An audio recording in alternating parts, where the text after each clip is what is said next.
Welcome back to my channel learning platform investment for your future. अगर आप किसी competitive exam की तैयारी कर रहे हैं तो आप हमारे चैनल पर उपलब्ध एनसीईआरटी की 6th क्लास की हिस्ट्री और पॉलिटिकल साइंस की वीडियो सीरीज को जाकर देख सकते हैं, जिसका लिंक आपको डिस्क्रिप्शन बॉक्स में मिल जाएगा। और ऐसे ही वीडियोस के लिए इस चैनल को लाइक, शेयर और सब्सक्राइब करना ना भूलें। चलिए देखते हैं आज के वीडियो डिस्क्रिप्शन को। आज की वीडियो में हम इग्नू के कोर्स MHI 1 के यूनिट 2 को समझेंगे, जिसका नाम है पशुपालन खानाबदोशी। चलिए दोस्तों, बिना देरी करते हुए आज की वीडियो की शुरुआत करते हैं।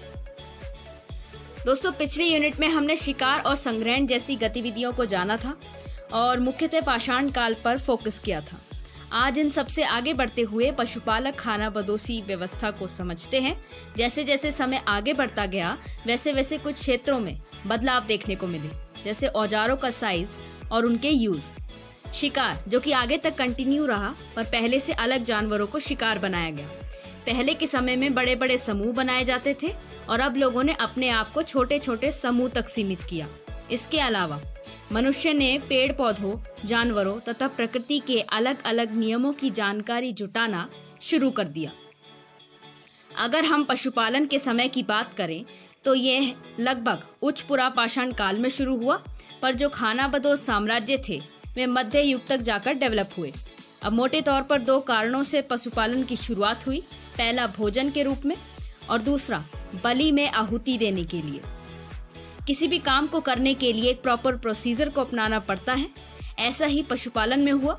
सबसे पहले मनुष्य ने अलग अलग जानवरों के बारे में जानकारी जुटाना शुरू किया, यानी कौन से जानवर ज्यादा नुकसान पहुंचा सकते हैं और कौन से जानवर जल्दी काबू में आ सकते हैं आदि। फिर उन्हें पकड़कर एक जगह सीमित किया गया। अब ताकि वे लोग जीवित रहें, इसलिए उनकी भोजन की व्यवस्था भी वहीं की गई और उनकी जनसंख्या बढ़ाने हेतु प्रजनन भी करवाया गया। ये सोचने वाली बात है कि किस आधार पर पशुपालन के लिए जानवरों का चयन किया जाता होगा। एक एक करके देखते हैं। जैसे उस तरह के जानवर जिनके लिए आसानी से भोजन मिल सके। दूसरा, वे जानवर जो दूध और मांस जैसे खाद्य पदार्थों के अच्छे सोर्स हो। तीसरा, वह जानवर ज्यादा नुकसान न पहुंचाए, यानी अहिंसक हो। चौथा, वे जानवर जिनको कहीं पर भी साथ में ले जाना आसान हो। पांचवा, वे जानवर जो कि तंदुरुस्त हो, क्योंकि कई बार खाना न मिलने पर मनुष्य पाले हुए पशुओं को भी खा लेता था।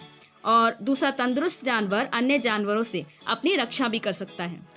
इतिहासकारों के अनुसार सबसे पहला पालतू पशु भेड़िए को माना जाता है, जो कि आज के कुत्ते का पूर्वज था और इसका समय काल लगभग ऊपरी पुरापाषाण युग का है और इसका पहला प्रमाण लगभग 14,000 साल पहले इराक से मिला।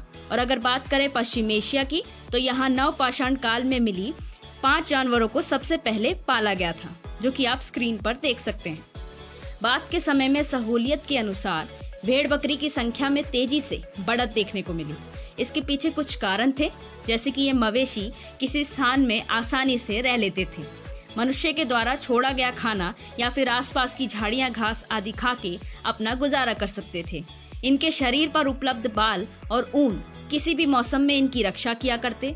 हाँ, ये बात अलग है कि कुछ जानवर ऐसे थे जिन्हें एक खास तरह के भोजन और अलग अलग मात्रा में भोजन की जरूरत पड़ती। इस कड़ी में ऊंट को पालने की प्रक्रिया को समझते हैं। इसका सबसे पहला सबूत पूर्वी सहारा से मिला। ऊंटों को पालने के पीछे का क्या मकसद था, आइए जानते हैं। जैसे कि सवारी करना, भोजन के रूप में इस्तेमाल करना, एक जगह से दूसरी जगह वजन लाद के पहुंचाना, और इसके अलावा सबसे बड़ी बात है, ऊंट बिना पानी के काफी समय तक जीवित रह सकते हैं।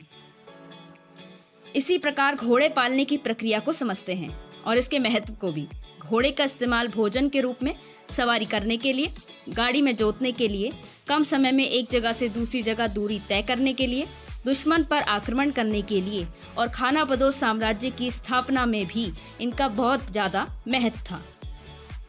बात करते हैं पशुपालक खानाबदोशों की।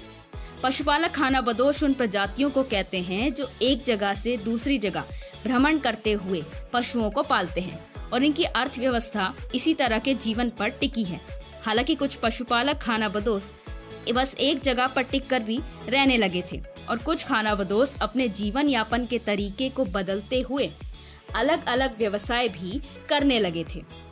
इनकी अर्थव्यवस्था मुख्य तौर पर तो पशुपालन पर ही टिकी थी, पर इसके अलावा ये अपने जानवरों के लिए चारागाह की खोज में लगे रहते।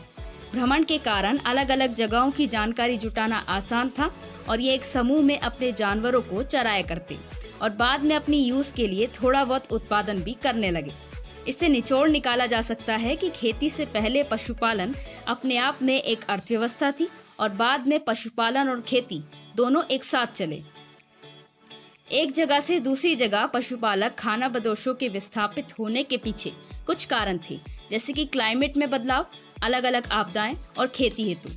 अब इन पशुपालक खानाबदोशों और स्थायी रूप से बसने वाले लोगों के बीच समय समय पर टकराव और संघर्ष होते रहते और इसी तरह के टकराव को रोकने हेतु चीन की दीवार को बनवाया गया था। हालांकि कुछ क्षेत्रों में बहुत ही कम टकराव देखने को मिले, क्योंकि कहीं ना कहीं ये दोनों ही एक दूसरे पर निर्भर थे। कई लोग मानते हैं कि खानाबदोशों की कोई संस्कृति ही नहीं थी, पर कुछ प्रमाण ऐसे मिले जिनसे ये बात साबित हो जाती है कि इनकी भी अपनी अच्छी खासी संस्कृति थी, जिसके अनुसार यह एक परिवार, समूह और वंश से जुड़े थे।